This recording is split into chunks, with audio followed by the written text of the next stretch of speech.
start.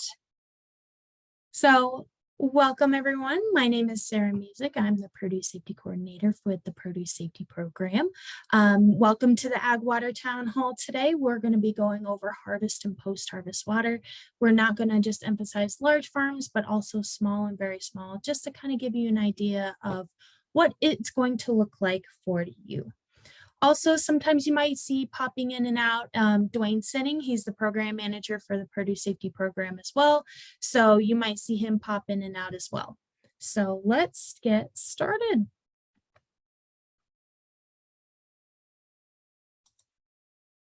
So this is just the agenda. This is kind of what we're going to be going over today. So we're going to go over when enforcement discretion is ending, not just for large farms, but for small and very small. What is considered agricultural or ag water under the produce safety rule, what harvest and post-harvest water looks like, what it is, what records you would have to keep, and what an inspection will look like as far as going forward with the enforcement discretion ending. Again, this is for the produce safety rule for the ag water, just for harvest and post-harvest water. And then, of course, a Q&A session at the end, but feel free to interrupt this presentation or put your questions in the chat. We would be happy to answer those at any time. So enforcement discretion. So it did end for large farms. It ended on January 26, 2023. So for an inspection, for large farms, they would have to be compliant with the harvest and post-harvest part of the Ag Water Rule, subpart E. Now, for small farms, the enforcement discretion ends in 2024 in January. And then for very small farms, it ends in January of 2025. So what we're kind of looking for is we're going to be doing an educate while we regulate approach. We're not going to be trying to get you. We're just trying to see for your compliance with the rule. And that's kind of the approach that we're going to be taking. We want to make sure that the water that you're using, again, you're going to hear me saying harvest and post-harvest water is not a source of adulteration. We don't want it contaminating the produce going into commerce. And that's just how we're going to be looking at it. So let's kind of start off with that ag water, agricultural water definition. You may have already heard of this, so I'm going to just cover it just to cover all my bases. So it's water that comes into contact with the harvestable portion of a crop. And what is the harvestable portion of crop? That is at the flowering stage. So anything from the flowering stage on would be considered the harvestable portion. So any water that comes into contact with that would be considered agricultural water. With that agricultural water, it would have to have no detectable generic E. coli in a 100 milliliter water sample. You're going to hear me say that a lot during this presentation is the no detectable generic E. coli, because that is what is measured in the ag water. So this is what we're going to be looking for. This is what we'll be looking for in records. So no detectable generic E. coli. And then specifically, because again, we are talking about harvest and post-harvest water, is untreated surface water cannot be used. It's not seen as something that you can use. So you have to treat it if you want to use surface water. So here are some examples of what harvest and post-harvest water look like. We do understand each farm is a little bit different, but this is just to kind of get your head around, well, what do they mean by harvest and post-harvest water for the produce safety rule? Here are some things that an inspector would be looking for. So if you're using dehydration prevention, transport, are you using some kind of cooling? If you use a pack house, or if you have a cooler where you keep your produce until someone comes and gets it, or how does that look, right? Do you have condensers in there where water can drip onto produce? That is something that they'll be looking for. Washing, that's one of the more obvious ones. We want to make sure that water doesn't have any detectable generic E. coli. Ice for packing and cooling, you see this a lot with broccoli, but just again, something just to kind of get your mind around, because not only does the ice have to be in good condition, but also the equipment that you use to make that ice. And then the less obvious ones is hand washing. So making sure that water that your employees are using is good enough water, so that way they're not spreading things to your produce. And then food contact surfaces, if you've taken a PSA or Produce Safety Alliance grower training, then you would have heard zone 1 and zone 2. So those are like your direct food contact surfaces. Those are what your produce are coming in contact with. So making sure that the water that you're using to clean said food contact surfaces are good enough, right? So making sure, so this is just a few examples. These aren't all the examples, but this is just to kind of give you an idea of what an inspector would be looking for as far as ag water on your farm. So records, this is probably something that you're looking at and wanting to know about to get in compliance with, right? So records, so inspection of your water system, making sure that there aren't things that can be introduced into your water source that can contaminate not just your water, but then also your produce, right? If you're using municipal water, testing. An inspector would need to see your testing records. So it would have to show that there's no detectable generic E. coli. Again, you're going to be hearing that a lot. So no detectable generic E. coli. You can have your water tested for other things, but the produce safety rule, this is what it's specifically talking about. And if you have no detectable generic E. coli, you only need to test once a year. Now, if it goes above that threshold, you would have to test 4 times a year until you get no detectable generic E. coli, and then you can test once. Now, if you're getting above that threshold, you would have to stop using that water because it's no longer in compliance. And then you would have to treat said water and then test to make sure it doesn't have any detectable generic E. coli for you to be able to use for harvest and post-harvest. So then if that's the case, or if you recycle your water treatment monitoring. So it would have to have a record of that, right? So making sure that you're putting, times of when you're treating the water, if you're using Sanidate or chlorine, however you're monitoring that, you would have to have a record for, and an inspector would be requiring that record and would be wanting to see it on an inspection. Corrective actions if applicable. So if you had a situation come up that you needed to do a corrective action, being able to show that in a written record. I do want to emphasize these need to be written. They can't just be verbal.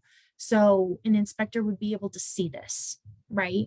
So, and then like I had said in the ag water definition, no surface water is allowed for harvest and post-harvest water. However, if you are treating that surface water, any scientific data for the method that you used would also have to be a record that you would have to show, showing the scientific data of it being able to treat the E. coli in your water to be able to show that the water you're using is appropriate. So then this kind of leads into from records into a farm risk assessment.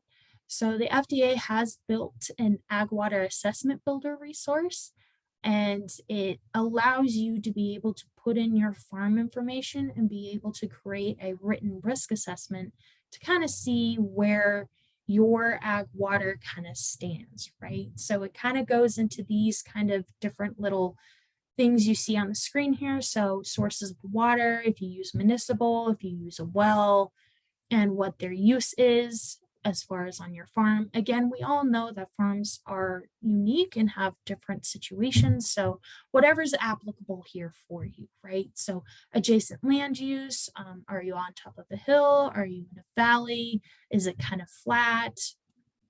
Kind of looking at We don't get it a lot here, but flooding or runoff potential. And then do you have any diversion for that? Kind of what we've kind of touched on, like mitigation or corrective action and action plans for said mitigation. It just allows you to kind of demonstrate that you understand the risks that are on your farm and what you would do in order to mitigate those.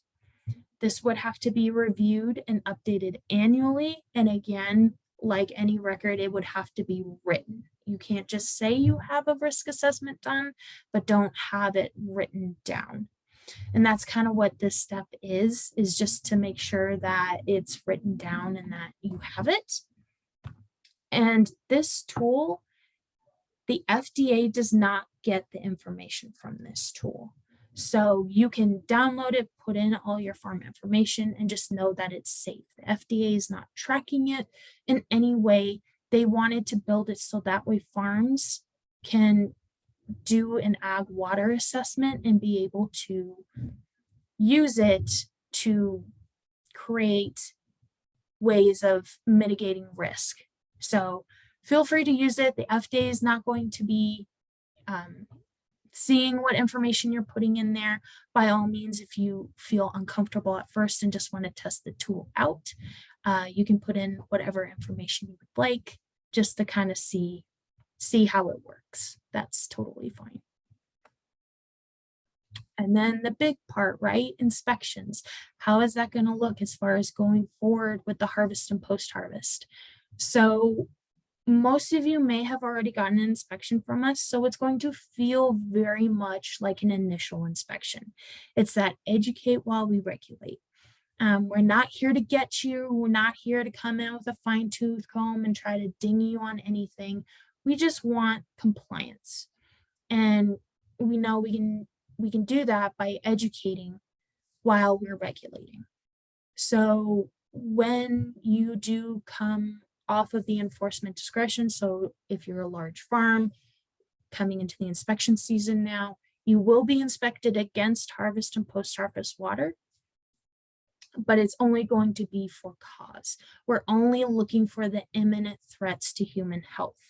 That's the observations that we would be writing down and communicating with you. And we will also be checking your records, right? All those records that I listed. So if you have a municipal water source, making sure that you're getting those tests from your city and county. So that way that an inspector would be able to see those. Again, you would need to have 2 years, making sure you're doing those risk assessments and assessing your water sources and mitigating those risks and making sure that you're documenting it, not just saying that you do, but like recording it on piece of paper and just keeping track of it. So that's kind of what we are looking for as far as inspections go, at least for the first year, right? So it's going to feel like an initial inspection. It's just educate while we regulate. And so we don't want you to be nervous about it, but these are just things to consider. So that's all that we have. So if anyone has any questions, this is my contact information. I do understand that sometimes questions come up later that feel free to reach out to me at any time. Also, if you would like another set of eyes before getting an inspection, we do offer on-farm readiness reviews. If you have not had an on-farm readiness review before, how I like to explain it is it's like a pre-inspection. So it would be myself. Sometimes we do university extension or new inspectors, and we come out and are just another set of eyes. It's educational and it's at no cost to you. It's completely free. So we can come out and just kind of see what issues or questions or concerns that you have specifically on your farm. So with that being said, does anyone feel free to unmute yourself or feel free to put your questions in the chat if you have any.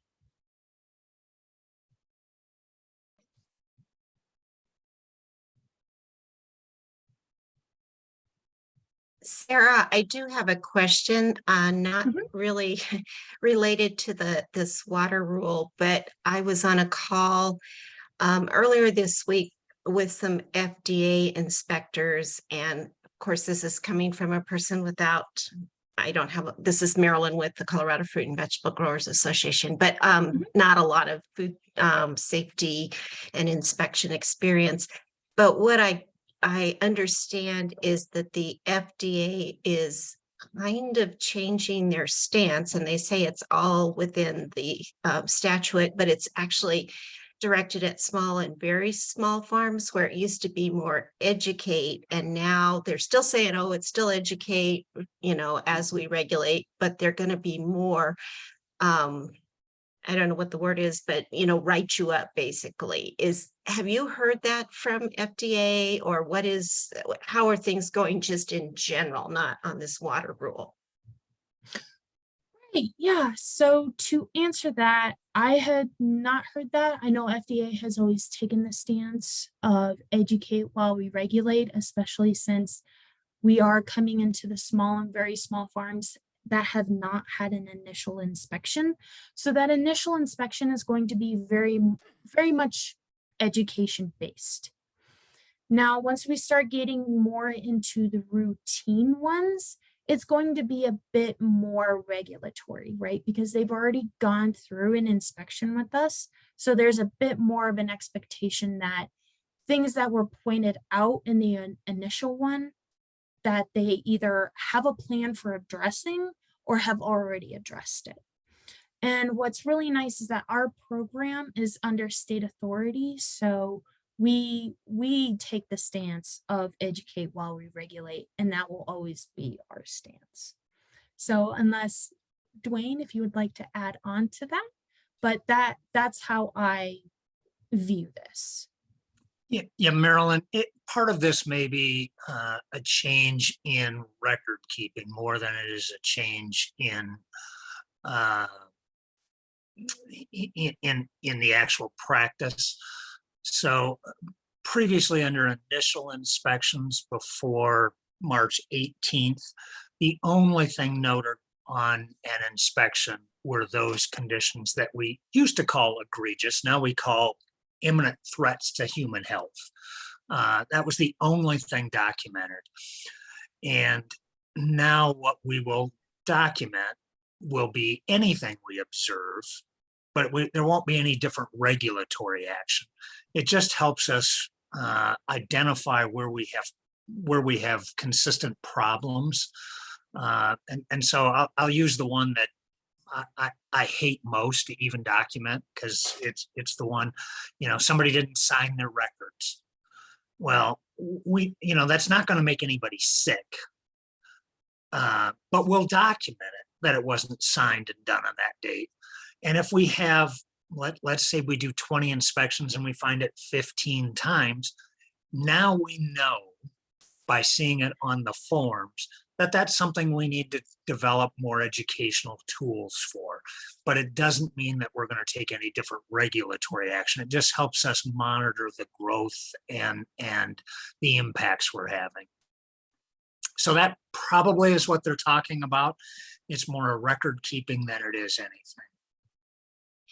Yeah, and that I'm really glad to hear that because we supported CGA being the one to do the inspections. So I'm really glad to hear that. And thanks for explaining that. I think the odd thing we think is that it's hitting as the small and very small farms come up for the inspection, which is like, if anyone needs that assistance, it's probably that category, since they don't tend to have designated food safety personnel as much as maybe a larger farm. But thank you. I appreciate it.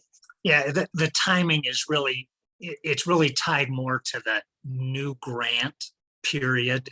We're in our second grant, and this came up as data that the FDA couldn't report even an aggregate where the problems were to Congress to get funding. So it really is tied more to aggregate data, not individual farm data, that we can collect and show that we are actually targeting our resources to those needs. And it really came about, and you're right, it's unfortunate it comes about while we're really heavily into the very small farms that really need more education.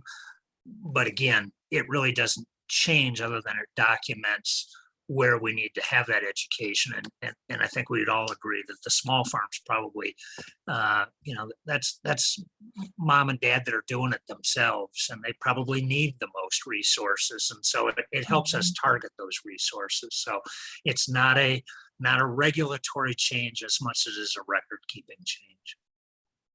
Okay, well, that's really good to know. Thank you so much for that. And the results are still reported in aggregate, not as individual farms, correct? Only in aggregate. Yep. Farm records in Colorado and in this rule are protected. The only time we would share an individual farm's record is if there were an outbreak and we needed to work with another state or the federal agency because a farm was implicated. And then we would share data that would help us, but we would also make sure that the farm was aware we were sharing data. We wouldn't share it without their knowledge either. Thank you. Yeah, absolutely.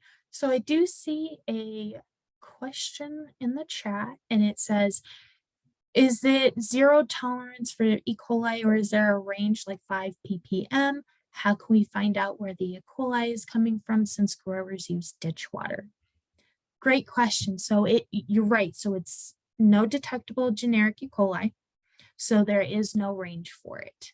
So as far as someone who's wanting to use ditch water, it would probably be a good idea to test different places of where the water comes from. So if they're getting it from the ditch and then it's going into a pipe, if you're wanting to make sure there's no E. coli, testing a couple different places in your water source would be the best plan of action that I would recommend.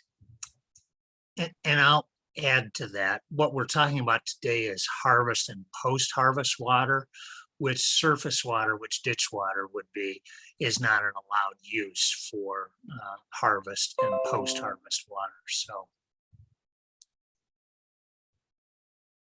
Thank you, Dwayne. Any other questions, concerns, comments?